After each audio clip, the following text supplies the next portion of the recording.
we're going to begin where we did last night. The push to ban the death penalty in the state of Connecticut, it now looks like it will become a reality. And senior political correspondent Andrew Whitman, he's in first position tonight with all the unfolding details. Andrew? Well, Rich, it took hours last night, but in the wee hours of the morning, the Connecticut State Senate put the nutmeg state just 2 steps away from abolishing the death penalty.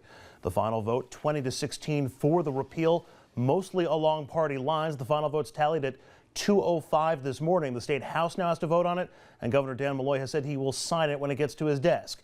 Now, to get the repeal passed, supporters agreed to toughen the sentencing for convicts who will now face life in prison instead of the execution chamber. First, the 11 men now on death row in Connecticut will still face execution. They are not covered by this repeal. As for future cases, life without parole inmates will be segregated from general prison populations. All will be held in maximum security facilities. They will be constantly monitored, moved to new cells every 90 days. Cells will be searched twice a week. Visits will be without physical contact, and the inmates will spend 22 hours out of every day in their cells. That the additional material put into the bill yesterday to help make sure it passed. Reaction from lawmakers ran the emotional gamut, as you might expect. Democratic State Senator Edith Prague, quote, "I cannot stand the thought of being responsible for someone being falsely accused and facing the death penalty." Democratic State Senator Gail Slossenberg, "Does a moral society execute people? Haven't we then become the evil we are trying to eliminate?" Add into this debate competing views offered by the loved ones of high-profile murder victims. Victoria Coward, whose 18-year-old son was murdered in 2007, saying, quote, "I didn't like when they came and told me my son was killed. Why would I want to put somebody else through that? Murder for murder," she said. "That's not right." That sentiment countered by Dr. William Pettit, whose wife and 2 daughters were also murdered in 2007. His quote, "We believe in the death penalty because we believe it is really the only true just punishment for certain heinous and depraved murders." Rich? All right, Andrew, and those heinous and depraved murders, if there's going to be Exhibit A, it would be the case that Dr. Pettit just referenced. Now, once again, this evening, we're going to bring you at home into our debate here on the death penalty. And here's the question for you. Whether you live in the state of Connecticut, any of the neighboring states, of 5 states that are watching us tonight here, think about your state. Do you want the death penalty abolished there? Get on the phone lines, toll-free number, 888-766-2428. Let me give you that number one more time, 3-8-766-2428. We'll get to your calls, emails, social media, and so much more in just a little bit. But first, we're joined in the studio by one of those Connecticut state senators who were up till 2:30 in Connecticut last night, struggling over this vote. It's State Senator Scott Franz out of Greenwich, Connecticut. Scott, a Republican. He voted against the repeal. And before we get into the reasons why, describe for the audience what it was like in that room. You guys were there for 10 hours, I understand. This is always one of those passionate debate issues that people come at, not always along party lines even. What was some of the back and forth going on in that room, and in the end, what really pushed it over the top? Well, it was interesting because we started off the debate in the mid-afternoon not knowing exactly what the vote was going to be. As we normally don't know, it looked like it was going to be a tie vote, in which case the President of the Senate, the Lieutenant Governor, comes in and breaks that tie. Yeah. The last time we debated this was 3 years ago. It went for about 14 or 15 hours, and we were fully expecting to be there till about 9 or 10 o'clock in the morning. This time around, it was just as impassioned, just as emotional, with a fairly good crowd in the gallery. But what added to the suspense was the fact that there were rumors that there were going to be 2 or 3 Democrats who were going to be switching their votes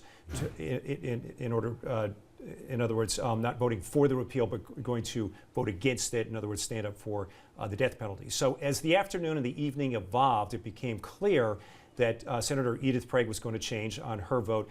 And for the last 9 months or a year, she's been out there saying that she's a big fan of the death penalty, particularly in the case of the Pettit family, which, if you understand the circumstances, are as heinous as they come. So it was a disappointment to see her switch on that, switching back to the old thinking that, in fact, innocent people could get executed. We sat around this table, and we'll bring our audience in a little bit, Senator. I got to admit, I'm conflicted on this one. Usually I hate the people who try and fence it here, but for me, when I hear the case of the Pettit case, I know it's not a deterrent. We showed the facts last night here from criminologists around. Overwhelmingly, it's not. I know it's not cost effective. And I know the most, I think, compelling argument is we can get it wrong. But when I see the Pettit case, I don't have a problem, I think, if I was in a jury going for a death penalty. But Andrew, he takes a different opinion, and I totally understand.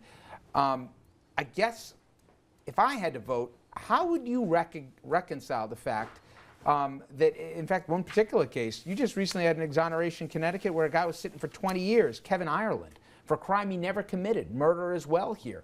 Turned out with DNA that the wrong guy had been sitting behind bars for 2 decades, and now the right guy is.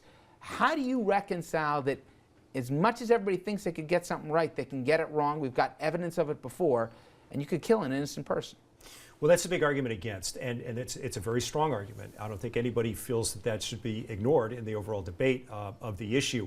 But with recent advancements in technology and biosciences and everything else, I think we're at a very different point than we were 20 years ago. And to put this all into perspective, the death penalty has only been used once in the last 52 years in the state of Connecticut. There are 55 other people, 57 other people at the next lower level who are not on death row but have committed murder of one form or another, who are in life for prison or life for a long time, eligible for parole. So it's not. Well, can't you argue almost that because you haven't used it since Nixon, that it costs a heck of a lot more to try and fry somebody than it does to just lock them up and throw away the key? That because you guys never use it, just take it off the books. You'll save taxpayers a lot of money in all this appeal process since you're not using it anyway. You can make that argument. The Office of Fiscal Analysis, which is the equivalent of the OMB, came up with their analysis, and even they were confused about whether it's a cost savings or not. Yes, if you have a system that doesn't work and you have to go through multiple appeals before you come to some sort of a conclusion over 20 or 30 years, of course it's going to be expensive. There's no question about that. So comparing that to more instantaneous execution in the most heinous of cases, and that was my take on it, should only be reserved for the worst of the worst cases out there.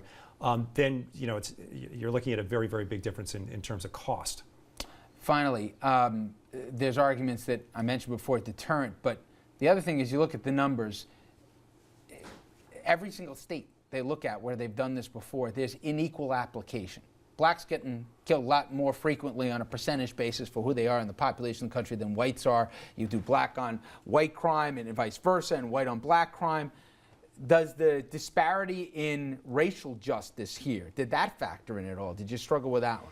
No, that really wasn't part of the debate last night and yesterday. It was more, and in particular because I think 10 of the 11 on death row are white Caucasian males. And the 2 in particular in the Pettit case, right? Correct. And so that really wasn't a focal point. It was brought up maybe once or twice by one of the senators from Bridgeport, correctly pointing out that in the past that has been the case, and it probably still is the case in other states throughout the country, something that is deplorable.